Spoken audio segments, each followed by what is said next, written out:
All right, welcome everyone. Thank you so much for your time and attention in the MICD track so far. I have greatly appreciated all of the presenters and the presentations. We are going to have a live panel discussion here where we will continue to talk through not only the challenges of continuing to wave the flag on the use of modeling and simulation to answer a variety of different outcomes in the chemical spaces and risk assessment spaces, but also talk through as a group of colleagues, peers, and companies, how do we continue to grow that larger community of people who understand those outcomes and really have the expertise to really help us to innovate as we move forward together. So I'm going to do a quick round robin just for introductions here, and then we'll start with some questions. Cecilia, could I ask you to introduce yourself first, please? Sure. Hi, everyone. I'm Cecilia Tan. I'm a senior science advisor at the US EPA Office of Pesticide Program Health Effects Division. So most of what I do day to day is reviewing PK data and then also model submission. Sometimes we'll use models ourselves to answer some of the risk assessment questions. Excellent. Thank you, Cecilia. Xiao-ching, can you introduce yourself, please? Hi, my name is Xiao Chin. I'm a computational toxicologist from Innovative supporting NICETM contract.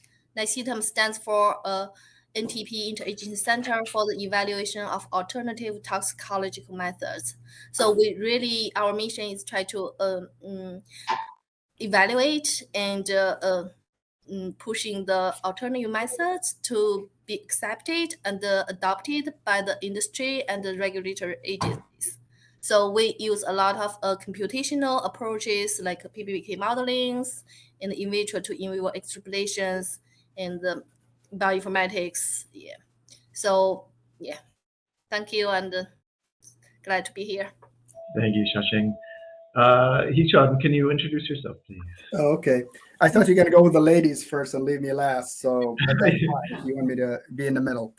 I'm Hisham Almasi, and I am a scientist in the research health scientist at the Office of Research and Development and the Center for Computational Toxicology and Exposure. My area of research has been through computational modeling, biologically based models, including PBPK and dynamic models. So I develop models and I collaborate with researchers and I use available software such as GastroPlus and ADME Predictor in addition to my own codes. So. Very good. I was trying to call on Hisham, so my pronunciation was got me on that one. Please introduce yourself.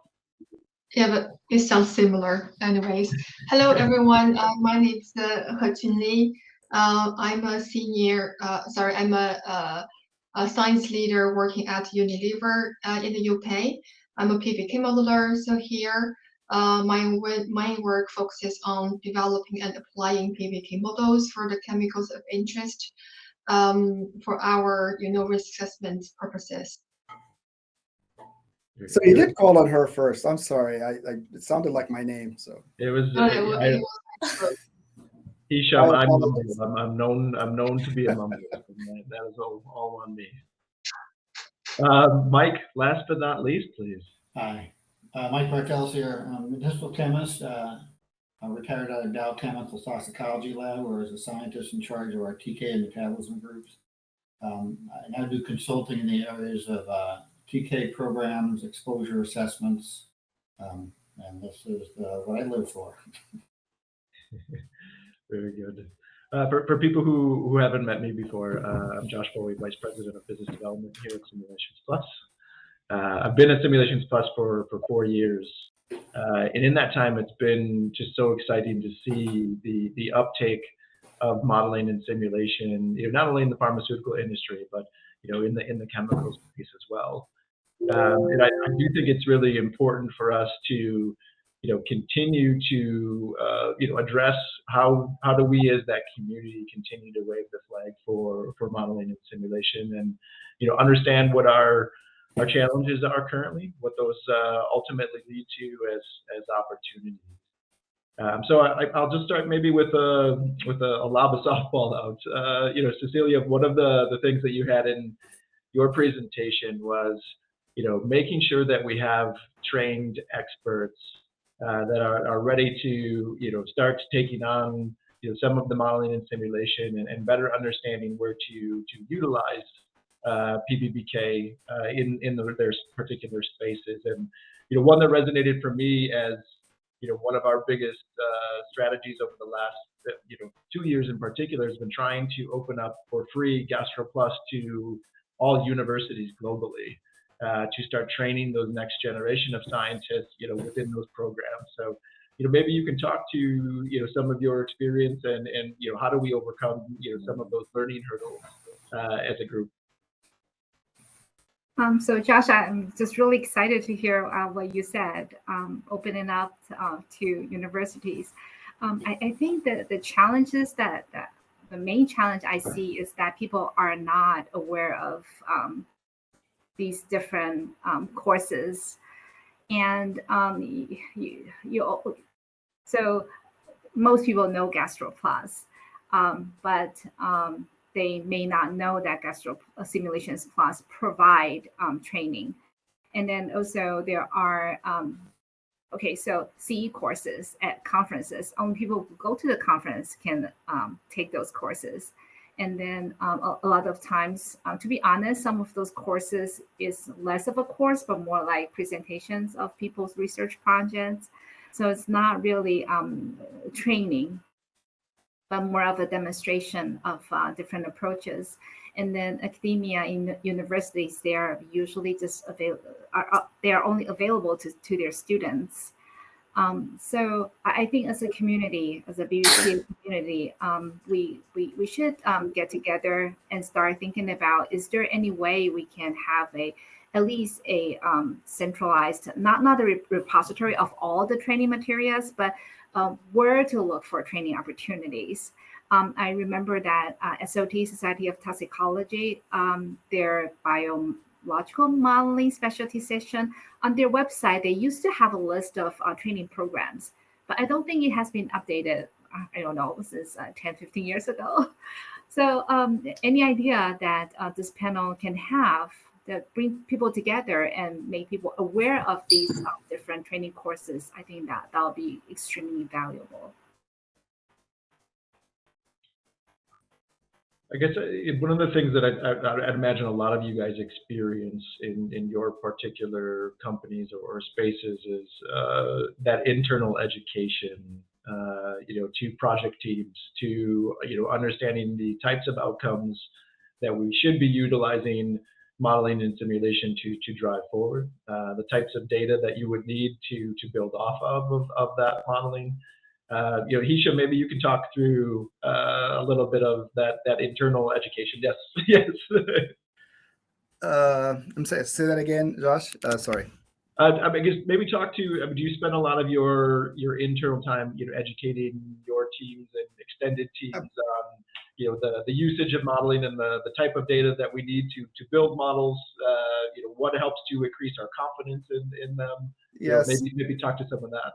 Yes, this is actually a major part of my my work here, and the work that I presented was actually done by a student, and she did this work and we published it, Clara. And so, yeah, we spent a lot of time getting people to pick up the principles and to work with the developing the models, and also to work with the researchers who develop the data and look into the literature. And I can tell you that tools such as yours and platforms such as yours and others are really very helpful in terms of for them to be able to understand some of the biology behind these models, and how they can work within different parameters. Like, you can have, once you get them started on the GastroPlus, they can, you can play with it and see what this parameter is going to do. What is it? What does absorption mean? What is IV dosing versus gavage? Well, I mean, not gavage, oral in case of humans, and so forth. And so, basic principles. And obviously, when we do our work, we will use the software to its purpose, but as a trading tool, it's very valuable. In addition to having people be proficient with coding. I mean, if they need to start coding, they need to know how to code in order to be able to manipulate and to be able to use these softwares to the best that they can. Whether be it coding directly, like using a software that's like MATLAB or R or whatever it is, or whether using an interface kind of a platform like you guys have, where I can change a parameter and see what that parameter value means, and then they can take that and then see how can I improve upon that given my data. So yeah, this is a major part of our work. We do contract a lot of students, and they come to us in postdocs. So we do have a large base of people for you to, if you're interested in hiring, Josh. But we do. Yeah, always. And I mentioned in our, while we were prepping here, but also connecting with the broader community. We're really fortunate at Simulations Plus to, have relationships with, companies globally. Whether they're from regulatory agencies, whether they're smaller startup type companies or really the large players in those spaces. On an annual basis, we work with over 270 companies. So, we want to be a conduit for, waving the flag on new talent that we can connect in with more companies, and then that learning curve that comes, following on from that. I was thinking as you were talking through some of that, the power of, sensitivity analysis and how important that is when you're looking at your model and looking at different research scenarios, and then being able to do all of your different simulation outcomes. And a lot of that, I think, goes to the education question in the internal teams, because you have to say, hey, well, we can look at these scenarios and we can start to narrow down to where these decisions would be made. Mike, I know you, as having your own consulting business, working with a variety of different customers, I'd imagine you have a variety of different knowledge base. Do you feel like you have to explain the power of the modeling when you start with a lot of customers, or is it one of those where most people really understand it and we're over that hurdle as an industry together? Well, to be honest, I think people have overestimated the value of modeling and underestimate the work involved in developing and validating a proper model. And then, I'm not being negative at all here, understanding the regulatory acceptability of a model. Because, we can talk models, but the reality is models are based on data. And as Cecilia talked about, if we have a human model, a model that includes human species, and we don't have human data to validate against, what's the best? To me, that's one of the biggest gaps we have out there in terms of me talking to customers understanding, and the reality of products being brought to regulatory agencies. In the chemical arena, we're always going to be data light or data zero. And so that's why, and I'm not being commercial here, but that's why I'm a big proponent of really well-validated models that have a lot of history on human data sets, and the core QSARs that are used to derive uptake and distribution, that kind of stuff. Because we're sort of always in the first in human mode in the chemical industry for modeling. And that's, I think, a big piece of homework for us. How can we be effective there? And so what I try to do is, if we don't have regulatory acceptance on using, we'll say, commercial proprietary models, at least trying to use pieces of those models to derive some critical parameters to feed into some more generic models that are more open source. Because I think we need to use the best tools possible. Just like when we do in vitro studies, we need to use the best in vitro studies possible. Make sure that the test material's soluble in the test system and not plating out to the plastic or glass. We want to work on good data in the lab and get good model tools for the end result. Okay. Yeah, Really good point, Mike. You know, I think a lot of us, you know, across the different industries, you know, often struggle on data availability as well as data variability. There's a question in the panel here for you know, when screening chemicals, what amount of fold difference in prediction is strategically used in industry? So maybe we can at Unilever, you know, what would be, you know, some of the strategically used differences or fold amounts that would help kind of give some guidance? Any insights into that? I suppose this is about like the difference between the observed data and, let's say, the prediction. This is a very tricky one, I have to say, because from Unilever point of view, I think our challenge is that most likely we don't have the human data, like I presented in my talk. But when as a situation that we do have human data, although that we kind of think is doubtful, like this twofold difference, like the typical criteria, at the moment we still stick to it. But I think from several cases we have already seen that this twofold is really like sensible, because I think I learned that even for some animal studies, even like for variability is threefold. So how can you expect that for making predictions that you have twofolds as comparing to the observed data? So I guess I don't really know what's the best way to maybe change the mindset here, but yeah, I think I don't have a clear answer for that because we are just let's say tick the box at the moment, but we do know the limitation of this criteria. Shaw-ching, anything to add to that? I know you had some, you know, comparisons of, you know, different platforms. You have, you know, experience, and you've noted in your presentation some of that variability being an issue. Anything to add to that as far as you know, what are kind of guidelines or goalposts? Yes, I think our approach is like we try to including everything. Like we use multiple models, including different open source tools and also GastroPlus model to make predictions and see the agreement and disagreement, and then that's actually give us idea like different different QSAR model predictions, different data set. I mean, and that actually give a range and an idea like how variable the results could be that used in the risk assessment. So basically, for the risk assessment, to accommodate these variabilities, they used to use this uncertainty factors, right? Right now, we are trying to include the variabilities and in a way that reduce the uncertainty. And yeah, I guess my approach is that be more inclusive. So but that could some people probably think that also bring like issues if the variability is so large and how to reduce it. Then I think that will bring more detailed looking at the problems. To find out like sensitivity, which one to bring to cause these variabilities. No, very good point. Very good point.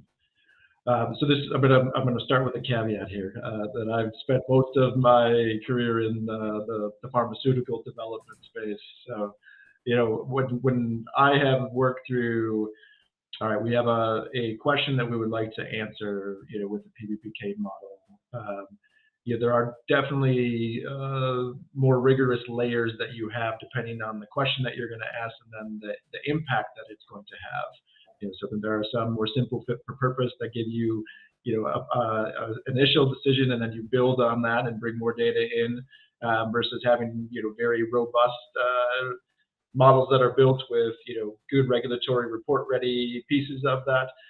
Cecilia, can you talk through, just the importance of kind of understanding your outcome that you're trying to accomplish, and then, how you then cater either your modeling approach or which tools you're bringing into that as a way to help answer that question and make sure there's enough rigor to that particular model or a qualification of that model to feel confident in that?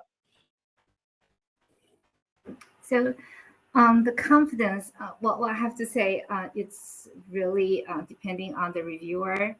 So like we recognize most of the time we don't have human data. And then there are reviewers who are very conservative and insist that they cannot accept any model without human data. So basically not accepting any predictive model. But what we are trying to do is, like you said, fit for purpose, right? And then for extrapolation, most of the time, depending on and it's also, we are also relying on common practices. So the animal to human extrapolation, even without human data, we have accepted several models for that purpose. And then we are also using model to determine whether or not we are requiring additional studies. For example, is additional DNT studies required? Sometimes we'll use the model to help us answer that question to see if the existing endpoint that is already sensitive enough. And then also that those proportionality analysis, understanding whether the kinetics is linear or nonlinear at high dose can help us interpret animal data. So I really have to say that it depends on who is reviewing it. Are they comfortable with the model? That goes back again to what we were saying at the beginning, the training, right? You don't just train the modeler, you also train the users to help them understand the process and give them more confidence. Okay, that learning piece is, a common theme of, where we are trying to, build up those really robust university partnerships. I mentioned making the software open to all of those universities. And then the next step is, how do we make sure as they do more and more of their coursework and bring, the modeling into that, how do we not only have like the hands-on training, the nuts and bolts of how you utilize the different systems, but you do understand, really those application-based pieces of it, of how it will be applied in your different field. So I do think that's something that, we need to, as a group and, Simulations Plus ownership of that be a big part of, having Gastros Plus in that space is, continuing on those learning offerings. We have complimentary trainings, and then we have, our paid workshops. We need to up the frequency at which we do those, but also make sure that we better understand how to make them more application-based to those fit-for-purpose pieces. And I guess just carrying on that theme, I'll open it up to the group. What can us do to help the community at all? We've mentioned the learning components. Is there anything else from an advancement of particular science spaces, whether it's our pregnancy models or a better understanding thyroid or hormone regulations or things like that? Where can we help the community at large take the next steps in solving some of the more complex challenges? If I may say something here. First, I was just going to go back to this idea of using the models for without available data. The way I look at this, and there are different views at EPA here. The way I look at this is that the model, if the data exists, you don't need the model. I mean, the model's purpose is to predict, whether you like it or not. That's why we do it. And obviously, there are other ways we could use the model to investigate or to design an experiment. That's good too, because and we've used that quite a bit. We've used GastroPlus to tell people like you need to sample at this time, at this time, at this time. And so, yeah, you could do it this way. But most importantly, I think that we are really harsh upon ourselves to say that the model has no value if there's no data to validate. It'd be awesome to validate it, but you have to use it to predict. So we use it in terms of areas where we don't have data to try to maybe identify the need for that data, or maybe to try to extrapolate, from animals to humans. Well, we don't have human data, but this is what we think is going to happen. So I think that what we need to do is more towards to answer your question, Josh, is to to support the support the ability of the models to predict with giving uncertainties. There's nothing wrong for me to say my model predicts that this level of dose is toxic or safe because I predicted it. However, I have a bounds of maybe 10 or 20 around this because I don't have data, or because I have certain levels of uncertainties around it. So we need to push for these applications alongside variability and uncertainty as caveats. Like, this is what we have. So I don't know if I answered your question, but I was just thinking as we talk, we were all talking here. So. Yeah, I mean, that resonated with me. I mean, we oftentimes face similar challenges even on the pharmaceutical development side, where we have more data-rich models to validate and qualify, but you do get to a point where you can tinker with your model for the end of time, and does it really make a difference in the decision ultimately that you're trying to make with it? And so that's the is this going to be able to actuarially help us answer what we need to for the next decision and the decision until we make like the next round of experimental data? And you mentioned some of those great use cases of helping to design to help you answer that next quiz, and that's really our ultimate goal. I'll open up to some other folks in the panel though, if there are scientific advancements or things that we can help to continue to drive to increase the adoption and usage of the models, or to continue to help us better address some of the challenges that you guys face. Maybe I can add something here. I think what your colleagues have been doing very, very well is whenever I have a question about certain module in GastroPlus, they always answer me in a very timely manner, which is very appreciated.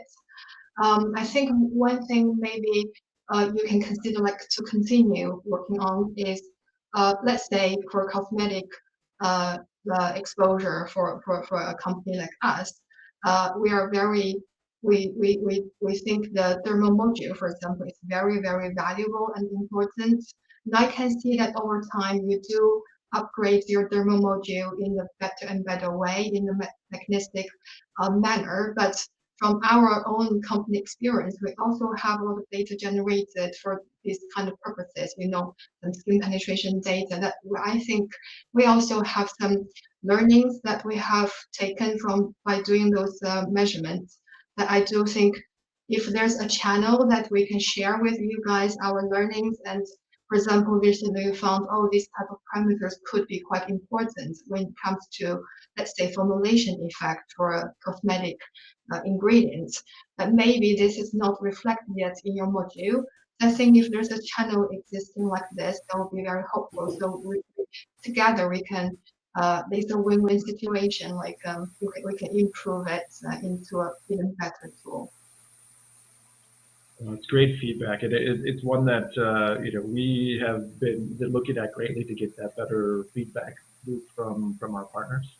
We often say the challenge is just more data away from being able to kind of build and validate that out. So there was a press release this morning on a new collaboration that we just opened up with a large company in the chemical space to take a bunch more of their data and expand our chemical space with our AppMap predictor. And that's a big deal for us to be able to continue to better understand.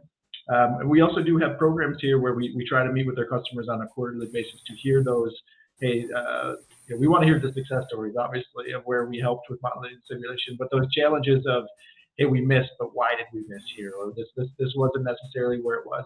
Or there's a chemical space that we can't quite predict yet.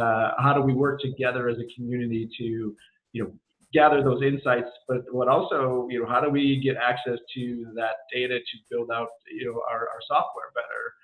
That's something that, we are really, really committed to make sure that we can help, evolve the learnings that you guys have. I mean, it was evident across all of your presentations today, just how expert everyone is in, moving all that forward. And so, we need to continue to do these pollings and have these sessions, and then make sure that, the broader audience feels, comfortable asking those questions. while we had maybe 10 to 15 questions that came up in the chat panel, I had 15 that I would like to, could I ask this, or am I going to be embarrassed to ask this question? So, how do we create that comfortable environment is another piece of that. We're running up against our half hour that we had scheduled here. I want to be mindful of everybody's time. I'm happy to stay on longer if there's other questions that the panel has that they would like to, bring up and ask your other colleagues that are here. It's really our time together to have these discussions. So I'll just throw that out to the panelists. If anybody else has a question or a kind of an open statement that we want to make sure that we can address here together.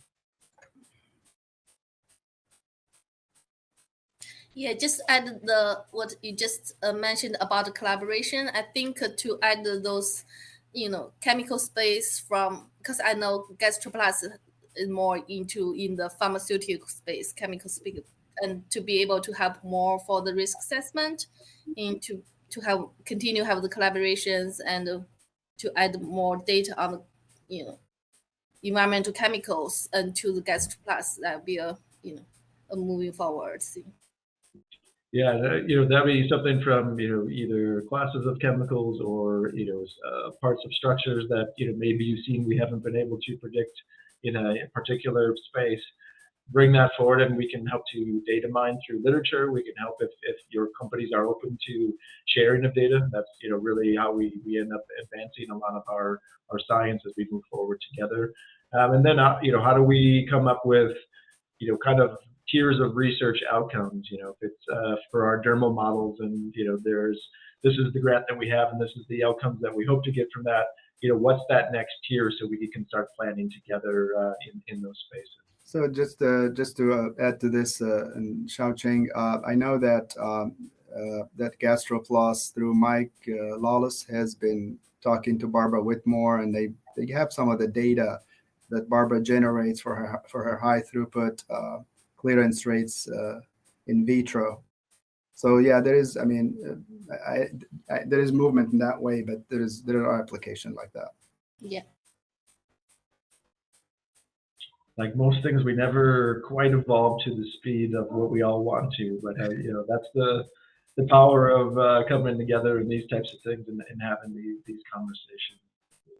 I just want to say thank you guys, from the bottom of our hearts. We greatly appreciate you guys taking the time out of your busy schedules to help wave the flag for modeling and simulation. Couldn't have done it without you guys today, and greatly appreciate all of the candor and the feedback back as well. Thank you. Thank Take you. care, guys. Have a good day. Have a good day. Bye. Take care.